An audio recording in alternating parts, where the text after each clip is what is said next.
That's all I ever did as a kid was cook in the kitchen with both nannies. My mother was not a cook, barely could put food on the table. But I would beg every weekend to go to grandmother's so that I could spend the entire weekend cooking. The kids at school thought I was a geek and weird when I said I want to cook with Nanny all day on a Saturday instead of going out to play with you.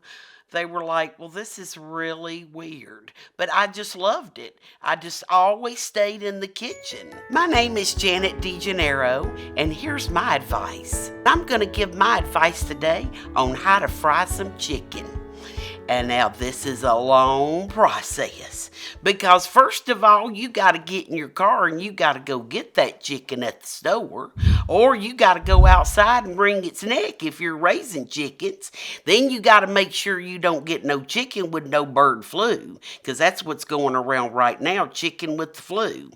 Well, once you get your chicken and you've either plucked it or you've not plucked it and you bring it back home, you need to scrub your chicken really, really good. You need to make sure you get under the skin of that chicken, and you need to wash that chicken like it's being baptized. Then you want to salt that chicken down with a little bit of salt, and you want to pat him dry or pat your pieces dry, because now remember, we're going to make fried chicken, so we're going to need our chicken in pieces with our legs and our thighs and our breasts and our wings. So now after we've secured our chicken and we've washed it really well and we've salted it and we've patted it dry with some paper towels, the next thing we're going to do is we're going to take our happy little chicken and we're going to put all those pieces in a bowl of sweet milk. And sweet milk, folks, is just regular milk. It's just an old-fashioned term. The word sweet milk means the same thing as any milk in your refrigerator.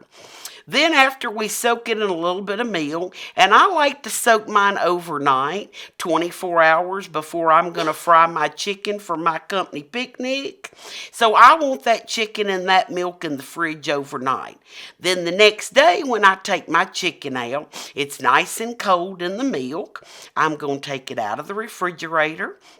I'm going to get a skillet on top of the stove with about a 1/4 inch of some oil, some type of oil that is conducive to a high heat, because I want the outside of my chicken to brown.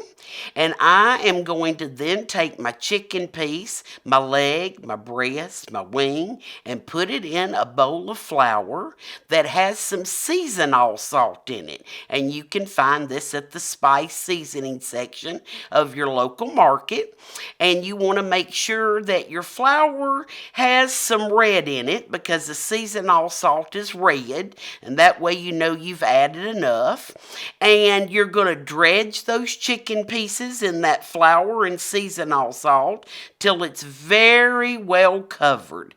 Then you're going to put piece by piece in your skillet with your hot oil, and you're going to start to brown your chicken on the outside. Now we want this on some high heat so we can get that chicken nice and crispy on the outside on that skin. Well, once that gets nice and brown and you start to see the blood run out of your chicken, which means the internal temp is getting hot, always chicken well done must be at 165 degrees for food safety.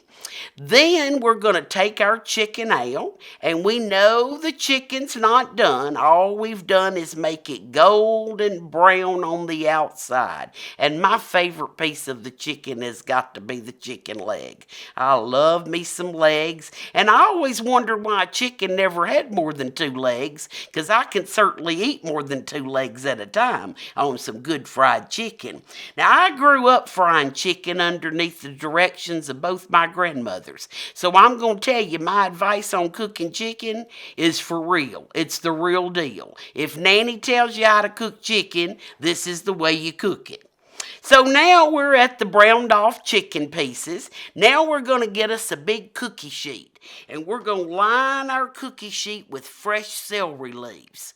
Go to the store, buy some fresh celery, or go and steal and pick all the leaves off the celery in the store, whatever you want to do. But you're going to have to cover that sheet pan with celery leaves. Celery is 98% moisture and water, so that's going to make your chicken moist. That's the secret ingredient today on the chicken, is the celery leaves. Okay? Now take your chicken, line all your brown pieces of chicken up on top of your celery leaves. Put that chicken, shake a little more seasonal salt on there. Then put that in the oven on a 400-degree preheated oven. Bake that chicken for about 40 minutes. It'll crisp up.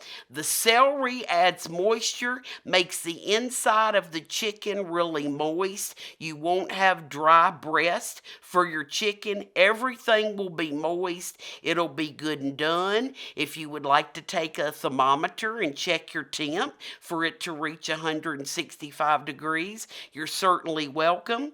And then the next stage is you're just simply ready to make some chicken gravy to go with that fried chicken, and some mashed potatoes and some macaroni and cheese, and sit down and have a delicious fried chicken dinner or fried chicken picnic. And you know, folks, that's about all I've got to tell you about how to cook some good fried chicken, but make sure and follow Nanny's advice, because she was always right in making the best chicken ever. This is from Chef Janet.